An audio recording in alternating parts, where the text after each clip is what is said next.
یہ شب و روز کی محنت شاقہ محمد عربی صلی اللہ علیہ وسلم کی، اور 10 برس کی، اور اس کا نتیجہ زیادہ سے زیادہ 125 یا اور بہت زیادہ کریں گے تو 150 افراد آپ کے گرد جمع۔ چنانچہ 10ویں سال کو آپ نے عام الحزن قرار،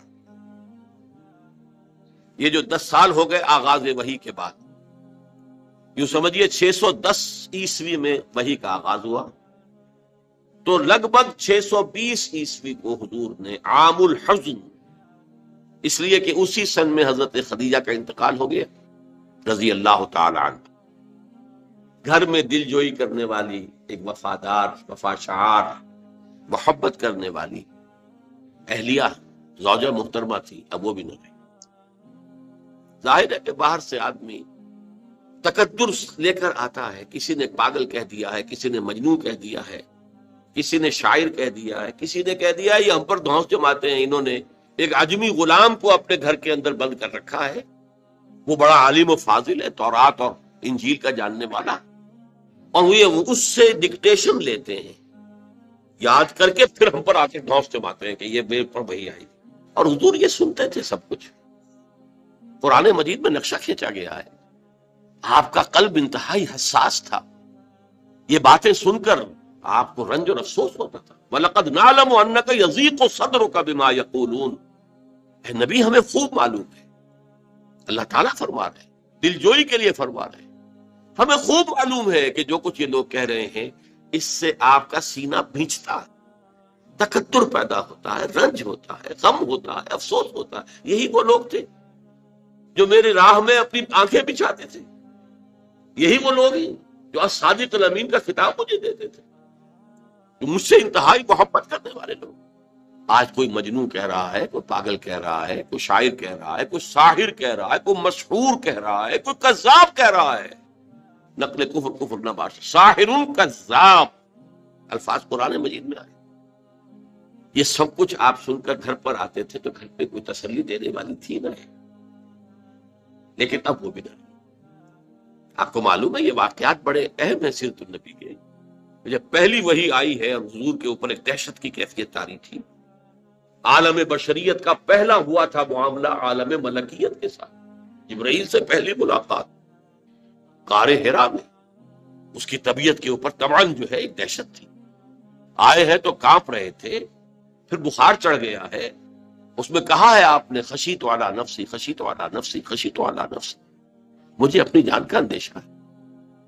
یہ کیا صورتحال ہے، یہ کیا ذمہ داری ہے جو مجھ پر آ گئی؟ وہی تھی، وہی غمخوار بھی تھی، وہی ہمت بندھانے والی بھی تھی، وہی ہے جس نے پہلے تو یہ کہا اللہ آپ کو ضائع نہیں کرے گا، آپ فکر نہ کریں، آپ تو یتیموں کی سرپرستی کرتے ہیں، بیواؤں کی خبرگیری کرتے ہیں، آپ بھوکوں کو کھانا کھلاتے ہیں، غریبوں کی جو ہے خدمت کرتے ہیں، اللہ آپ کو ضائع نہیں کرے گا۔ اور اس ضمن میں مجھے ایک واقعہ یاد آ رہا ہے، یہ واقعہ امام راضی نے نقل کیا اپنی تفسیر کبیر میں، اور یہ ہے آغاز وحی سے قبل کا واقعہ، کیونکہ حضور کی زندگی میں یہ جو دن آئے تھے 25 برس کی عمر سے لے کے 40 برس کی عمر تک،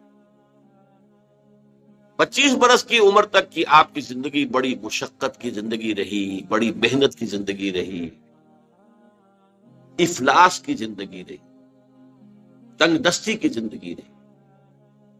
عین بچپن میں آپ بھیڑیں بکریاں چراتے رہے، علی قراغیت، چند ٹکوں کے عوض، یہ حضور کے اپنے الفاظ، میں چند ٹکوں کے معاوضے میں اب بھیڑیں بکریاں چراتا تھا۔ پھر آپ ذرا بڑے ہوئے، اس لیے کہ ابو طالب جو ہے وہ بہت ہی مفلس انسان تھے، سرپرستی تو وہ کر رہے تھے، لیکن واقعہ یہ ہے کہ پرورش کی ہے محمد رسول اللہ نے خاندان ابو طالب کی، اپنی مزدوری سے، اپنی محنت سے، اپنی مشقت سے۔ پھر آپ نے تجارت کرنی شروع کی ملازمت کی شکل میں، تو یہ سخت دن تھے۔ وَوَجَدَكَ عَائِلًا فَأَغْنَىٰ، پایا اللہ نے آپ کو کیا تنگ دست ہیں، تو اللہ نے غنی کر دیا۔ غنی کس طور سے کیا؟ حضرت خدیجہ سے شادی ہوئی 25 برس کی عمر میں، جو عرب کی متمول ترین خاتون، ان کی اپنی فرمائش پر یہ شادی ہوئی، انتہائی محبت کرنے والی۔ تو واقعہ میں آپ کو سنا رہا تھا کہ اس زمانے میں یہ 25 برس سے لے کر اور 40 برس کی عمر شریف کے مابین کبھی یہ واقعہ پیش آیا ہے کہ حضور ایک دفعہ کہیں نکل گئے مکے سے باہر. مختلف وادیاں ہیں، پہاڑ ہیں، پہاڑوں کے مابین وادیاں. ایک وادی میں آپ نے دیکھا وہ قبیلہ آ کر پڑاؤ ڈالے ہوئے ہیں، انتہائی مفلوق الحال، بھوک کی وجہ سے جسم سوکھ کر کانٹے ہوئے ہیں، تن پر کپڑے نہیں. حالت دیکھ کر آپ آئے انتہائی ملول اور غمگین ہو کر، گھر میں آ کر چادر لیٹ گئے. اب پوچھا حضرت خدیجہ نے کیا ماجرا ہے، کیا معاملہ ہے؟ آپ نے فرمایا میں گیا تھا باہر فلاں وادی میں، میں نے یہ دیکھا فلاں گھاٹی میں قبیلہ ہے، پڑاؤ ڈالے ہوئے ہیں اور یہ حال ہے.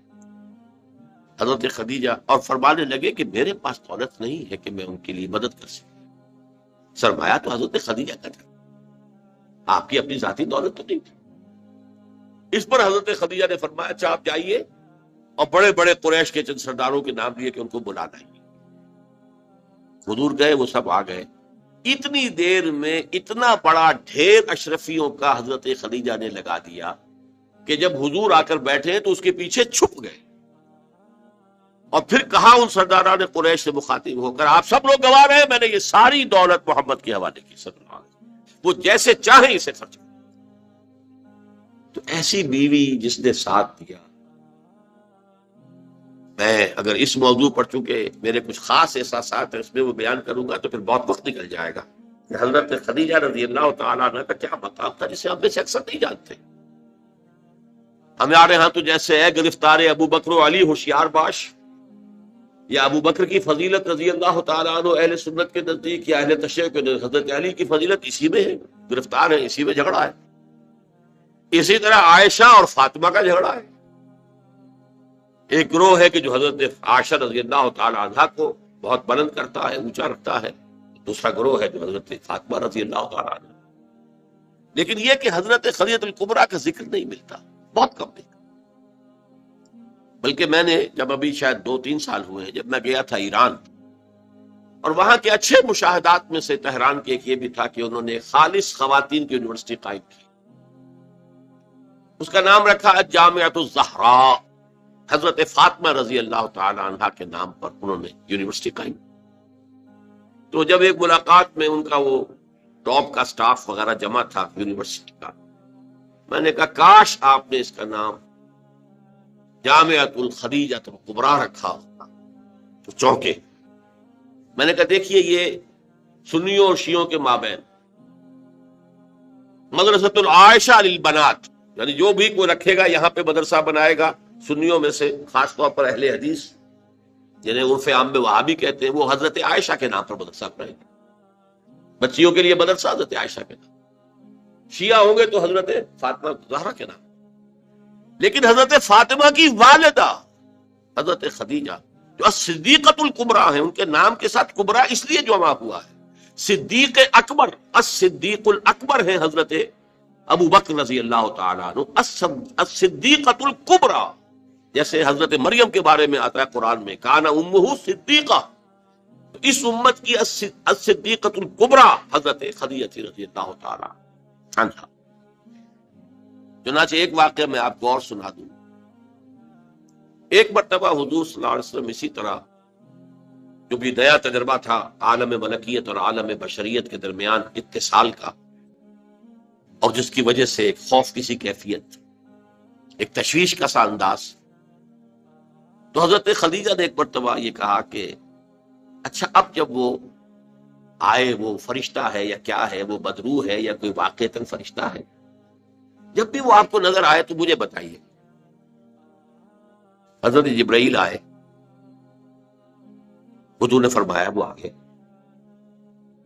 اب ذرا نوٹ کیجئے، حضرت خدیجہ نے اپنے بال کھول دیے، اپنی آغوش میں حضور کو لے لیا اور پوچھا کہ کیا اب بھی نظر آ رہا ہے؟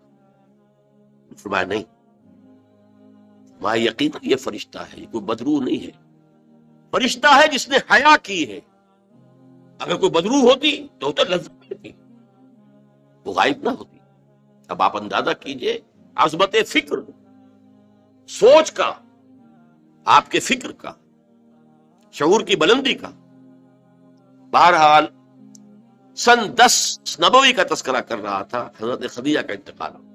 ابو طالب کا انتقال ہو، جو ایک پروٹیکشن، ٹرائبل زندگی میں پروٹیکشن، جیسے کہ آج ہی میں پڑھ رہا تھا کہ جو بھی پہلا ایک معاہدہ اوس اور خزرج کے درمیان جو مسلمانوں نے یثرب کا اور پھر مہاجرین کو ساتھ شامل کر کے حضور نے کروایا تھا، اس میں یہ شک بھی تھی کہ اگر کوئی ایک مسلمان بھی کسی کو پناہ دے دے گا تو وہ سب کی طرف سے شمار۔ یہی معاملہ قبائل میں ہوتا تھا، قبیلے کا ایک فرد اگر کسی کو شخص کو پناہ دے دیتا ہے تو وہ پورے قبیلے کی طرف سے۔ اس حوالے سے خاندان بنو ہاشم کی سرداری تھی ابو طالب کے پاس، اور وہ پروٹیکشن دے رہے تھے محمد عربی صلی اللہ علیہ وسلم، اگرچہ ایمان نہیں لائے لیکن وہ ایک طبی محبت تھی، اور اس طبی محبت کی بنیاد پر انہوں نے خاندان بنو ہاشم کا سایہ کیا ہوا تھا حضور پر صلی اللہ علیہ وسلم۔ اب ظاہر بات ہے کہ اگر بقیہ دوسرے قبیلے جو تھے اس کے سردار وہ اگر کوئی اقدام کرتے حضور کے خلاف تو یہ گویا کہ بنو ہاشم کے خلاف اعلان جنگ ہو جاتا اور ان فائٹنگ شروع ہو جاتی، خانہ جنگی، سول وار مکے میں شروع ہو جاتا۔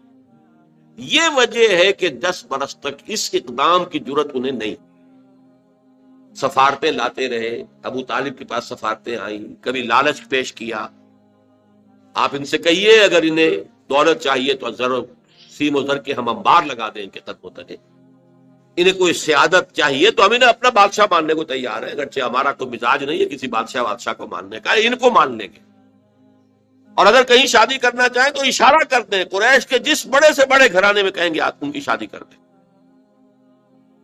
یہ بھی تھی آفر جب حضور نے فرمایا تھا کہ چچا جان چاہے یہ میرے داہنے ہاتھ پر سورج اور بائیں پر چاند رکھ دے تب بھی میں اپنے اس دعوت سے باز نہیں آ سکتا۔ ان کا مطالبہ یہ تھا کہ یہ دعوت ختم کر دیں، ہمارے معبودوں کو برا نہ کہیں، جس کے ضمن میں پھر آخری جبکہ ابو طالب بستر مرگ پر تھے اس وقت جو آخری سفارت آئی ہے، اور انہوں نے آخری چیلنج کیا کہ ابو طالب اب بھی اگر تم باز نہیں آتے تو پھر ٹھیک ہے، ہمارا الٹیمیٹم ہے، آؤ میدان میں مقابلہ کرو یا روک لو اپنے بھتیجے کو۔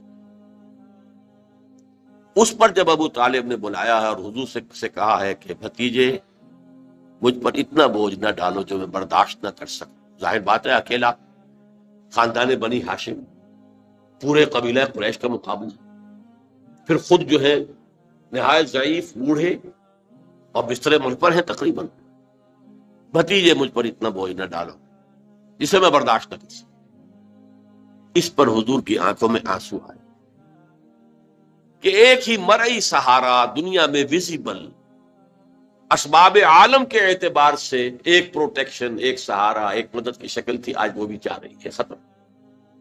کہا آپ نے یہ کہ چچا جان اب تو یا تو یہ بات پوری ہو کر رہے گی اور یا میں اپنے آپ کو اسی میں ہلاک کر دوں گا، میرے لیے کوئی ریٹریٹ کا کوئی امکان نہیں ہے، کوئی واپسی کا کوئی امکان نہیں ہے، پسپائی کا کوئی امکان۔ بہرحال میں نے یہ سارا پس منظر بتایا ہے عام الحزن، اور یہ ابو طالب کا بھی انتقال ہو گیا، وہ پروٹیکشن ختم ہو گئی، بلکہ اب بنو ہاشم کا سردار ابو لہب ہے جو خود دشمن ہے، انتہائی یوں سمجھیے کہ زہریلا دشمن۔